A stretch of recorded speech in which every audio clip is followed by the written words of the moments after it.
queridos, es día lunes 1 de agosto. Dianita, buenos días. Llegó un nuevo mes, el mes de verano, supuestamente. Llegó el mes de agosto. Esperamos que el sol, salga en este día y en los próximos también, justamente para calentarnos y llenarnos de esa energía y empezar este mes con todo el ánimo y, por supuesto, con acciones positivas. Y toda la buena energía, que el mes sea realmente bendecido. Un abrazo grande, espero que el fin de semana hayan descansado. Tenemos 2 horas 30 para compartir información importante, así que comencemos. Diario El Comercio ha llegado a nuestra mesa de trabajo, lo tenemos en títulos importantes. Aucas alcanza una campaña impecable en la Liga Pro. César Augusto Sosa dejó un legado al país en el obituario. La pobreza sube en el Ecuador. Son los títulos más importantes que tiene Diario El Comercio al iniciar este mes. Usted lo puede adquirir en cualquiera de sus sitios de confianza en todo el país.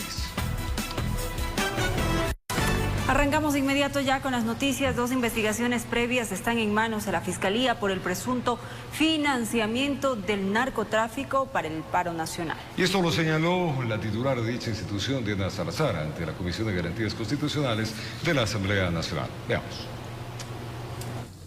La fiscal del Estado, Diana Salazar, señaló que existen 2 investigaciones previas por el presunto financiamiento del narcotráfico al paro nacional. La primera investigación, que inició el 29 de octubre de 2021, está relacionada por el delito de rebelión. ¿Cómo una investigación de 29 de octubre del 2021 tiene conocimiento sobre estas últimas declaraciones que han sido en el año 2022? Pues se debe informar que esta investigación que se la ha venido realizando y que se la denomina investigación fiscal madre, tiene relación con todas las actividades presuntas de rebelión que fueron puestas en conocimiento mediante parte policial por parte de una unidad especializada. En semanas pasadas, el presidente de la República también señaló que con 15 millones de dólares el narcotráfico habría financiado el paro. Sobre esto, la fiscal indicó: se ha pedido ya la información formal tanto al presidente de la República como al señor ministro de Gobierno, a fin de que mediante un informe presente la información que han sido reveladas a través de los medios sociales, de las redes sociales o de las entrevistas. La otra investigación se da tras una denuncia presentada por la presidenta del movimiento correísta, Marcela Aguiñaga. Esto luego de que el presidente Guillermo Lasso señalara que existiría una alianza entre el expresidente Rafael Correa, el movimiento indígena y el narcotráfico. Aquí se está investigando la falsa incriminación.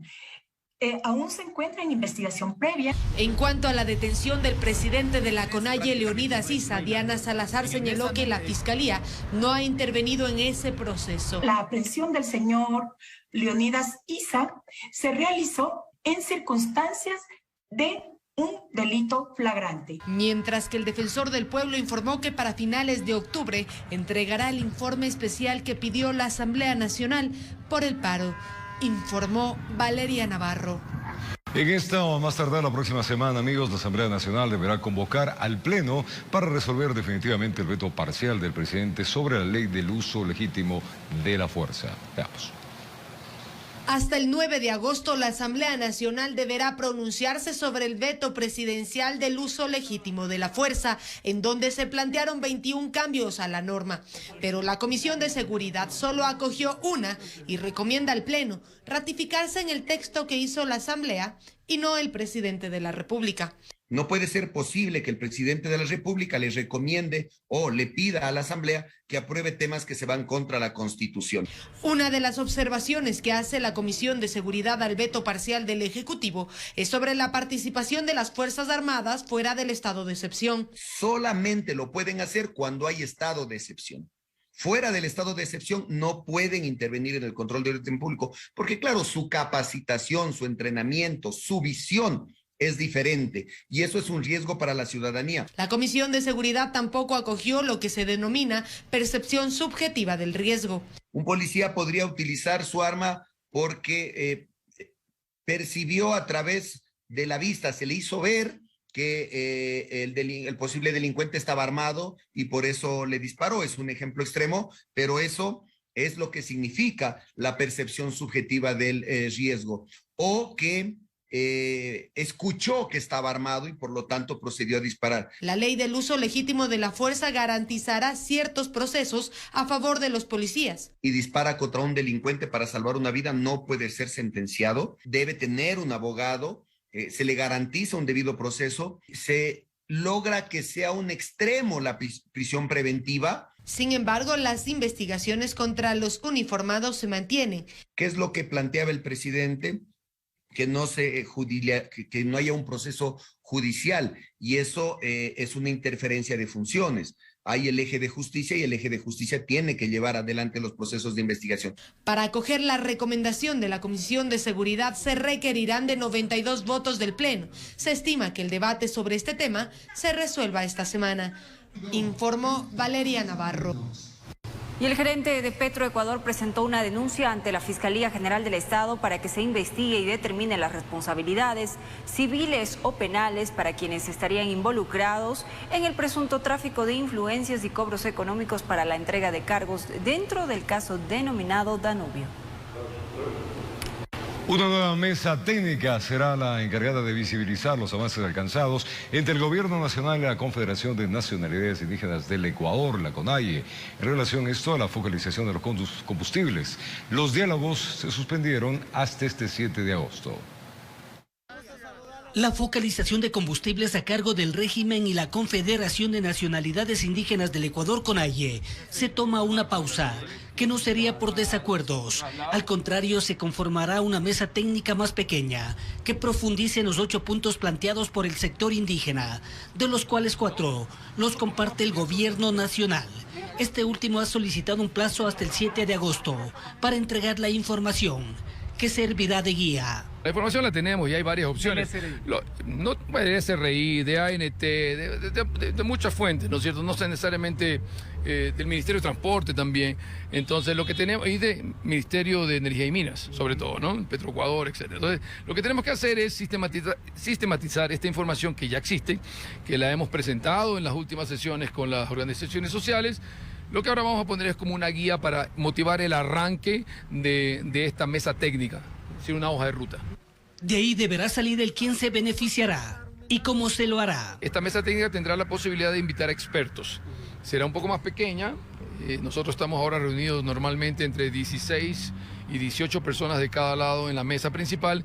Esta mesa será un poco más técnica, con menos personas. No se ha topado el tema de la liberalización de los precios de los combustibles, que aquí de pronto se está confundiendo. Algo que no termina de tomar forma es el posible plan piloto por 90 días para la focalización, propuesto por el Ejecutivo. El momento que usted implementa algo a nivel nacional, en el caso de que no funcione, tiene un impacto a nivel nacional. Normalmente, y esto funciona en la cocina de su casa, usted hace primero un platito para ver si le queda bien y después hace la olla, ¿no es cierto? En los negocios, usted hace un producto prototipo y después lo hace escalable. Lo mismo tiene que suceder acá. Es una metodología normal y lógica. Lo que hemos dicho es que nada de planes pilotos, solo entrará en vigencia en el momento que esté efectuado como una política nacional. No es uno. Por ejemplo, ese es uno de los puntos que en el punto no estamos de acuerdo. Las dos partes hasta el momento se muestran optimistas, pero el tiempo apremia. Informó Héctor Romero. Y luego de 8 horas de audiencia de formulación de cargos a los 10 detenidos del operativo Depuración 1 que se desarrolló, pues la Fiscalía y la Policía Nacional, en la mañana de este viernes, 2 de los detenidos recibieron medidas alternativas, entre ellos el prefecto de Cotopaxi. Cerca de 8 horas duró la audiencia en donde se acusó al prefecto de Cotopaxi, Jorge Guamán, y 9 detenidos más por el presunto delito de delincuencia organizada. El prefecto ha obtenido su libertad con medidas alternativas, tendrá que presentarse periódicamente, tendrá que prohibirse de ausentarse del país, va a llevar un dispositivo electrónico, al igual que la señora Margot Aquiza también, por ser pertenecientes a pueblos indígenas. Los 8 restantes están con prisión preventiva. Cerca de las 7:30, el prefecto de Cotopaxi recibió la boleta de libertad en la Policía Judicial y posterior a ello se trasladaron a la prefectura de Cotopaxi, donde Guamán emitió declaraciones acerca del operativo. Tengo que cada viernes presentar. Aspiro y espero de que voy a colaborar en la investigación. y dice que sospecha sobre el origen de las denuncias en su contra. La gente que ha estado atrás, ya tengo nombres y apellidos. Vamos a ver en el sistema judicial. Tienen que demostrarme. 8 nombres está en mi mente. No lo voy a decir por seguridad. Lo voy a tener en reserva, pero la investigación también va a comenzar, así que vamos a ver despacito, paso a paso, veremos. Aquí hay muchos delitos complejos que yo estimo y espero que la Administración de Justicia los cumpla. Hay muchos familiares que están involucrados también bajo diferentes formas, como testaferrismo y algunas otras. Al calor del discurso, Jorge Guamán aprovechó el momento para anunciar su participación en las próximas elecciones. Voy a participar. Hoy decidí, estas horas decidí para ser candidato a la alcaldía de Latacunga. Los 8 procesados en este operativo deberán cumplir con prisión preventiva por 90 días, informó Natalie Guerrero. La Corte Nacional de Justicia inició la audiencia de apelación de la sentencia del caso denominado Singue, donde en enero del 2021 el ex vicepresidente Jorge Glass, los exministros Carlos Pareja Yanuseli y Wilson Pastor fueron condenados a 8 años de cárcel, acusados de peculado. De acuerdo a la Fiscalía, los sentenciados participaron en la adjudicación irregular en un campo petrolero en Sucumbíos, en la Amazonía ecuatoriana. Ahora los jueces Luis Rivera, Felipe Córdoba y Daniela Camacho deberán decidir si ratifican la sentencia o les declaran inocentes. Aquí además fueron allanados culpables 5 personas más. Y la crisis carcelaria en Ecuador no deja de estar en la mira nacional e internacional. El informe de la Organización de Derechos Humanos Rights Watch brinda estadísticas sobre el problema carcelario en el país. Según Human Rights Watch, desde el año 2021 se han producido 7 masacres en el país, donde se contabilizan 350 reos muertos. El informe de la Organización Internacional de Derechos Humanos indica que los asesinatos no pararán si este problema no se convierte en una prioridad para el gobierno. Ahí esas recomendaciones nosotros las estamos revisando permanentemente. Para nosotros todas aquellas críticas son bienvenidas y sirven para ir replanteando especialmente las estrategias. El documento detalla además que hasta mediados de julio no existe ninguna persona condenada por estos crímenes atroces y que las pandillas son las que controlan las prisiones, que algunos de los que han perdido la vida estaban en la cárcel por prisión preventiva. El sistema de justicia ha sido cuestionado, pues hay casos de delitos menores sin sentencia en las cárceles y casos graves en libertad. El informe también detalla que el gobierno no tendría claro la identidad y estadísticas de los privados de la libertad. En cuanto a las estructuras criminales que operan en las cárceles, el gobierno señala que trabaja en la situación y que un ejemplo de ello es la firma de paz que ha alcanzado con los reos de la prisión de Santo Domingo, algo que se pretende implementar en las otras cárceles del país. Convertirla a este centro en un modelo que permita desde esa posibilidad de éxito que esperamos tenerlo, replicarlo en el resto de centros. Pasa por una pacificación, pasa por una autorregulación, pasa por un fortalecimiento de la estructura, pasa por algunos mecanismos tecnológicos. Informó Valeria Navarro.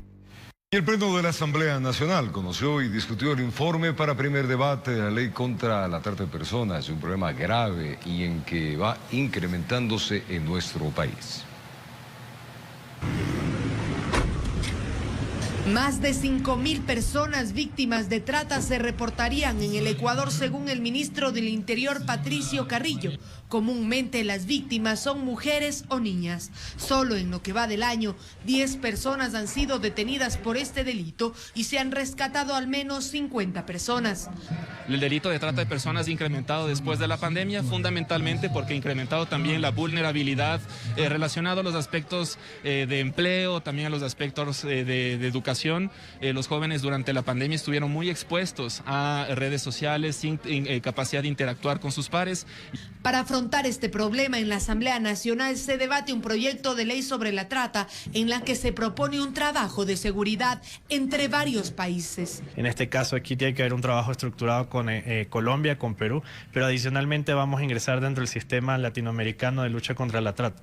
Y aquí hay un punto que para nosotros es importante. Ecuador hoy no es parte de ningún sistema porque no constamos con una ley que regule justamente este proceso. Aquí vamos a tener implicaciones en lo que es la explotación sexual, laboral, lo que tiene que ver realmente principalmente con el narcotráfico. Pero para el ministro del Interior, esta ley debe ir acompañada de otra normativa que permita afrontar la delincuencia organizada. La Asamblea Nacional debe hacer reformas legales urgentes, partiendo del entendido de que no enfrentamos delincuencia común, sino transnacionales del delito y de la violencia. Para empezar, sería importante que entreguen a las instituciones de control capacidades especiales traducidas en al menos ya una ley de inteligencia. La ley para combatir la trata de personas ya cumplió con su primer debate en el Pleno. Se espera que la normativa no quede solo en papel y que sobre todo evite que más personas caigan en estas redes de explotación humana, informó Valeria Navarro.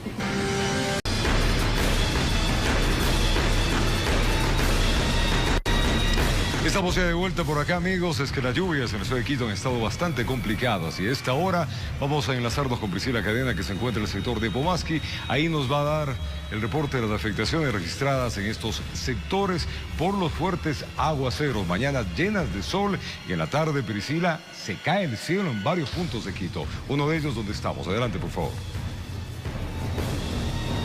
Gracias, Robert, amigos. Muy buenos días. Así es, las fuertes precipitaciones del domingo causaron varios estragos en la ciudad y en dos sectores, este que es Pomaski y también en Calderón.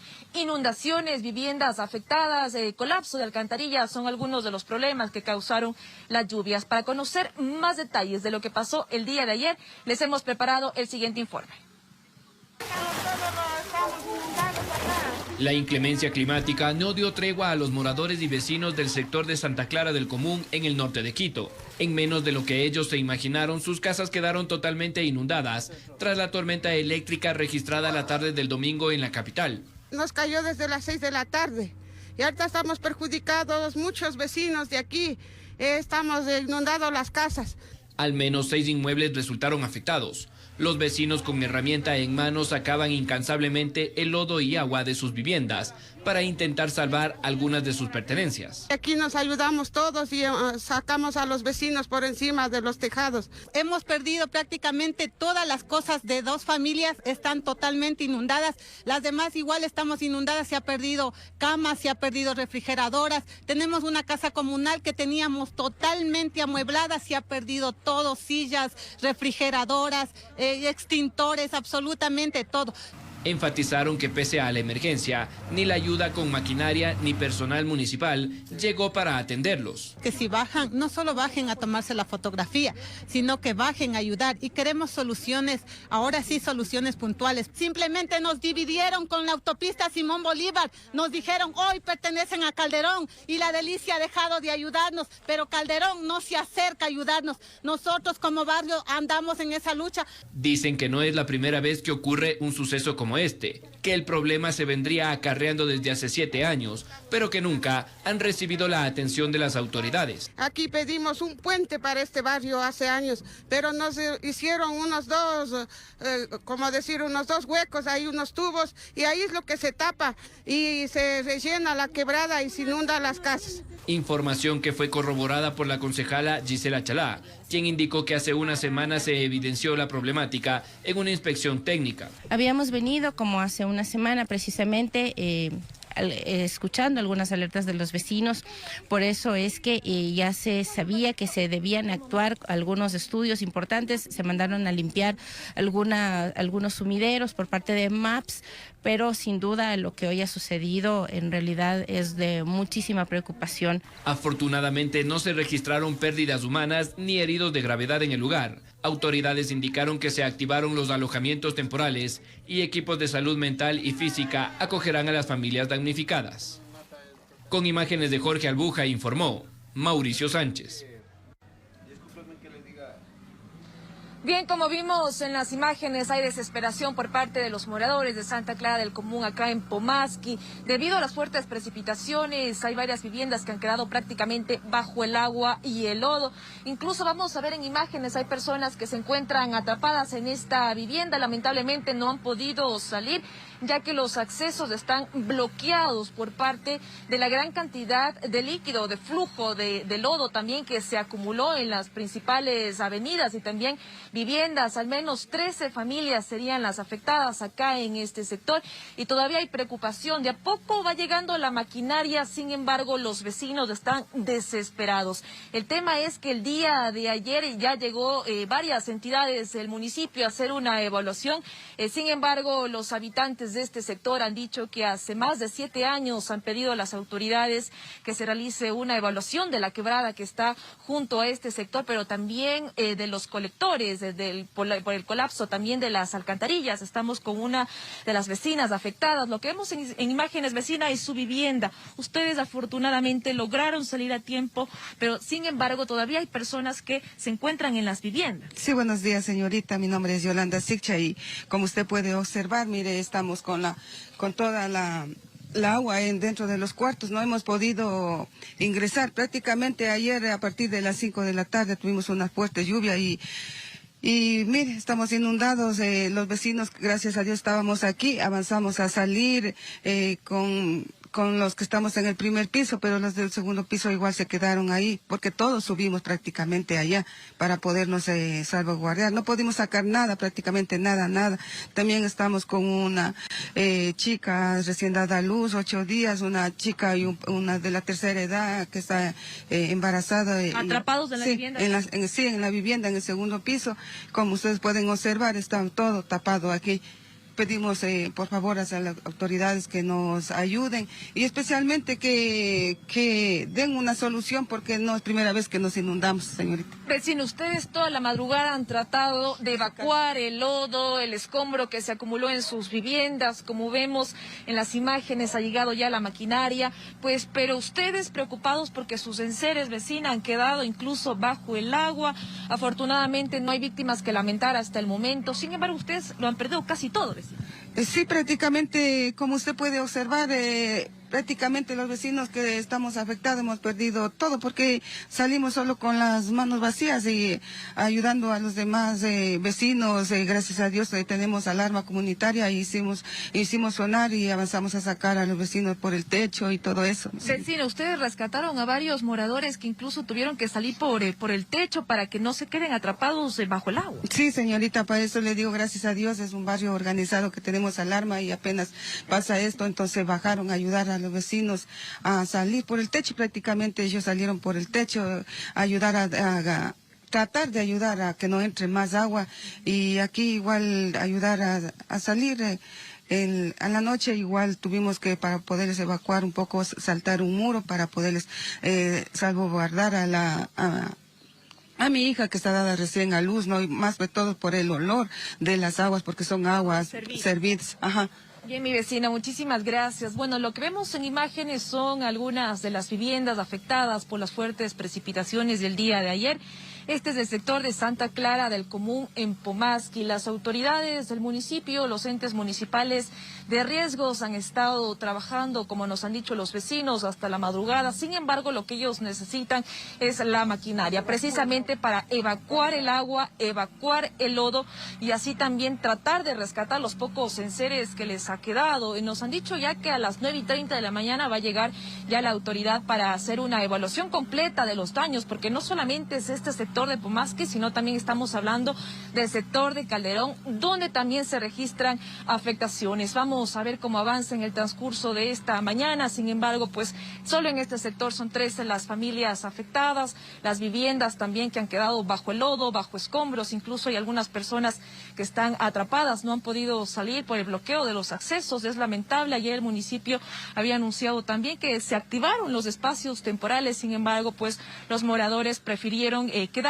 acá en los sectores, en las casas aledañas, donde los vecinos pues tratando de evacuar los enseres. Esta es la información, Roberto y amigos televidentes, 7:23 de la mañana. Nosotros vamos a permanecer en el sitio para contarles cómo avanza también esta jornada y los detalles de las fuertes precipitaciones que afectaron a varios sectores de la capital. Buenos días. Priscila, buen día. Lamentable fin de semana lleno de tormentas en la ciudad de Quito, rayos, lluvia muy fuerte. El resultado es esto, en una época donde supuestamente deberíamos estar en en época seca. Ahí las autoridades tendrán que acudir rápidamente y los vecinos, como ven, organizarse. El temporal Dianita continúa y fuerte en distintos puntos del Ecuador.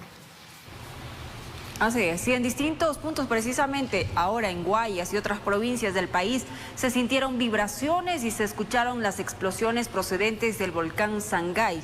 Además, se reportó la caída de ceniza. Algunas viviendas en el sector de La Aurora, en el cantón Daule, se vieron afectadas. Que la actividad del volcán Sangay se ha sentido en distintos puntos de la provincia del Guayas, es lo que muchos aseguran. Durante la madrugada de este domingo, en la parroquia La Aurora de Daule, habitantes de la zona escucharon fuertes ruidos, así como la presencia de ceniza.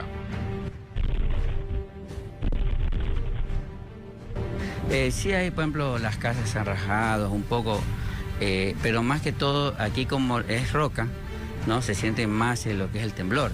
E incluso antes de que suceda, comienza a rugir la montaña, la tierra comenzó por dentro, por debajo. Temen que esta situación se vuelva a repetir en los próximos días. No estamos aquí, pero a veces en las noches se siente, a veces mi esposa viene, también siente lo que es el temblor. De su parte, el Instituto Geofísico del Ecuador daba los detalles de la actividad del volcán. Un incremento de la actividad del volcán Sangay con la presencia de señales de emisiones que pudieron estar acompañadas de salidas de ceniza, ¿no? Entonces, este incremento de la actividad del volcán Sangay se puede asociar a los ruidos que se han sentido no solamente en la ciudad de Guayaquil. Y que no solo en Guayas se lo ha sentido, hay otras provincias que se han visto afectadas. En el caso de la actividad del volcán Sangay, han sido las emisiones de ceniza que por ejemplo, han afectado a cultivos de campesinos, especialmente en las provincias de Chimborazo, pero también en la provincia incluso en la provincia de los Bolívar y de los Ríos. Informó Julio César Saona. El cantón Montúfar, amigos, fue declarado en emergencia después de las evaluaciones realizadas por los técnicos. Alrededor de 300 viviendas han sido afectadas y detectadas inhabitables. La mayoría de ellas están ubicadas en los sectores rurales.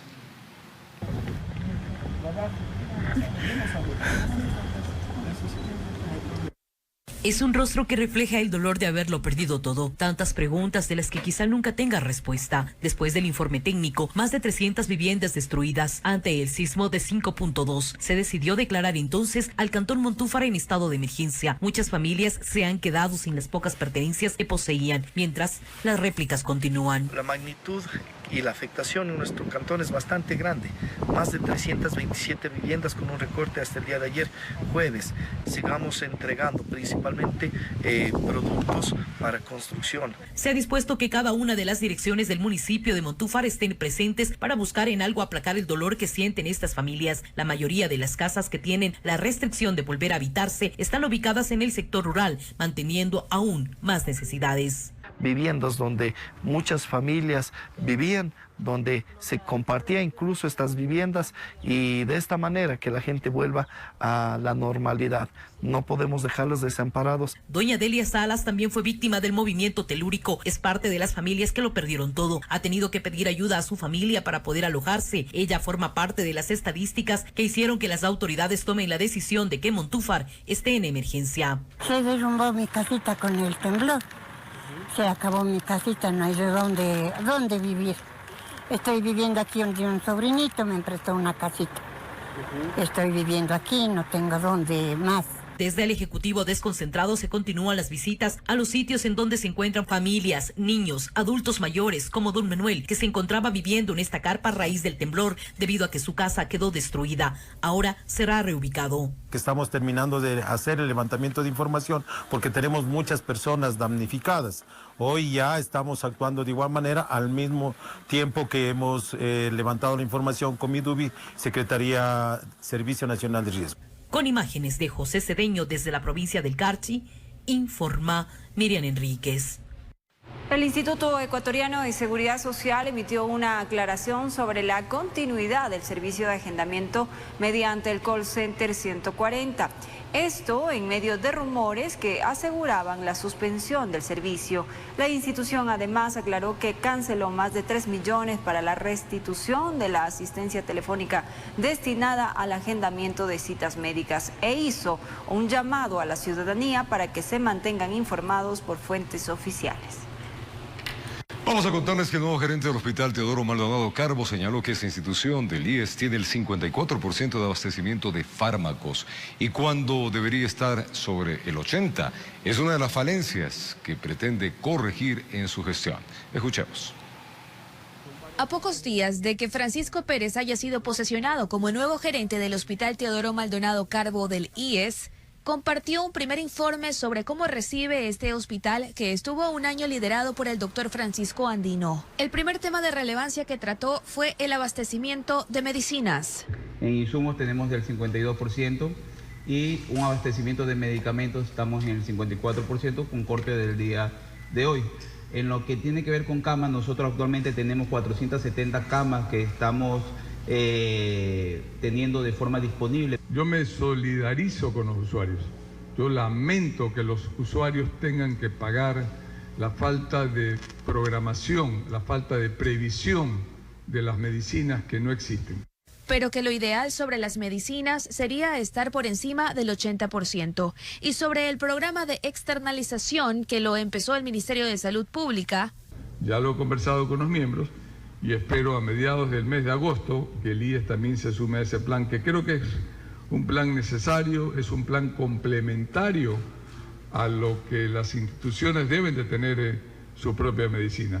Mencionaron otras problemáticas como las derivaciones que hace el hospital por falta de maquinarias o especialistas y que pretenden corregir con la especialización del personal actual, informó Adriana Peralta.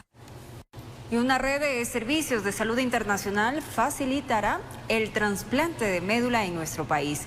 Esto tras la firma de un convenio entre el Ministerio de Salud, el INDOT y también otra universidad en el ámbito internacional.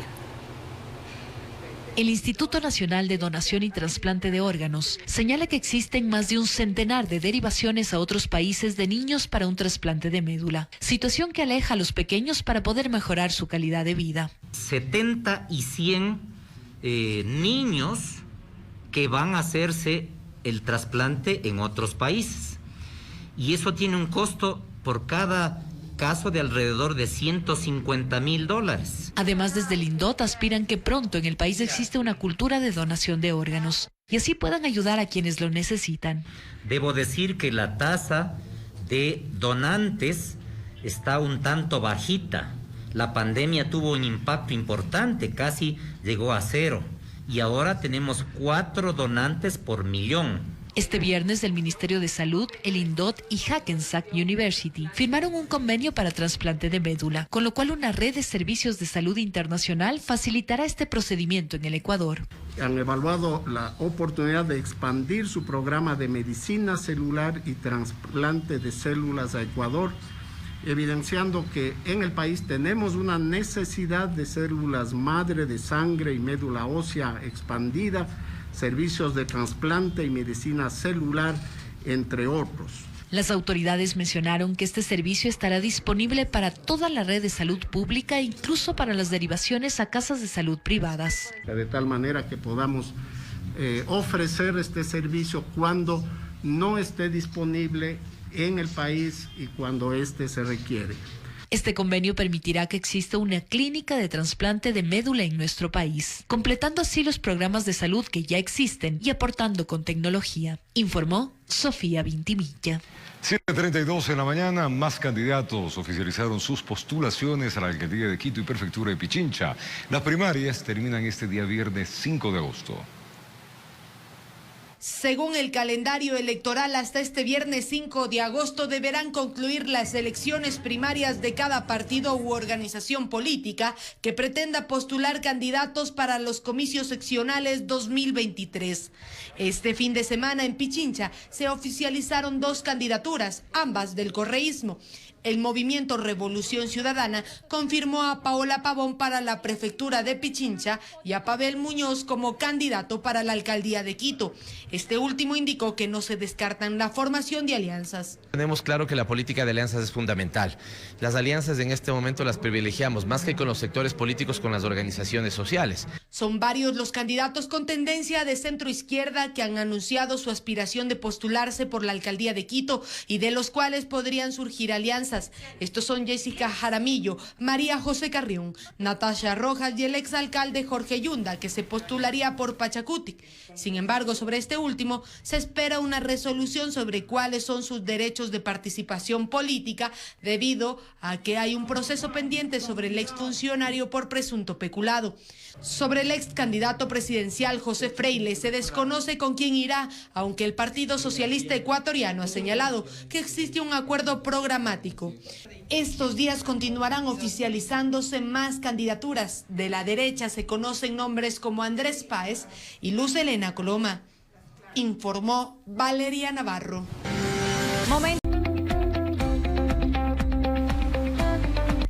Dos nuevos casos de viruela del mono se confirmaron en Ecuador. Los pacientes se encuentran estables y en aislamiento.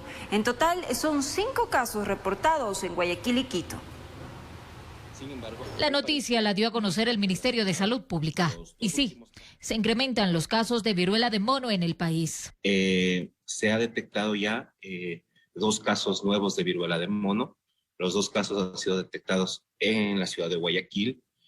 Son hombres de entre los 25 y 35 años de edad. De los 2 últimos casos se encuentran estables, uno de ellos en su domicilio y otro en un hospital, a quien se le están realizando análisis. Hasta el momento se han reportado 120 personas sospechosas, de las cuales solo 5 pacientes están con la enfermedad, uno de ellos en Quito, el resto en Guayaquil.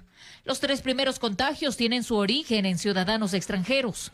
Ahora que de estos 2 últimos se está analizando para saber si pertenecen a ese mismo grupo. Sin embargo, al parecer no están relacionados los 2 últimos casos con los 2 casos anteriores. La autoridad sanitaria indicó que han generado un plan de preparación y respuesta. Han mejorado la capacidad diagnóstica del INSPI. Y además hemos provisto de equipo de protección personal a todos nuestros personal sanitario. ¿Pero qué pasará con las vacunas? Se está analizando su compra. Así lo explica el subsecretario nacional de Vigilancia de la Salud Pública, Francisco Pérez. Una situación que, como ustedes saben, no hay vacunas suficientes a nivel global para este tipo de patología. Las vacunas que existen en el mundo son muy pocas. Nosotros estamos ya trabajando con la OPS-OMS para ver si esta distribución de las vacunas puede alcanzar el Ecuador. El Ministerio de Salud insta a la población a mantener las medidas de bioseguridad como la higiene de manos. Ante la presencia de síntomas, acudir al centro de salud más cercano. Hasta el momento no existe transmisión comunitaria de la enfermedad. Informó Marilyn Jaramillo.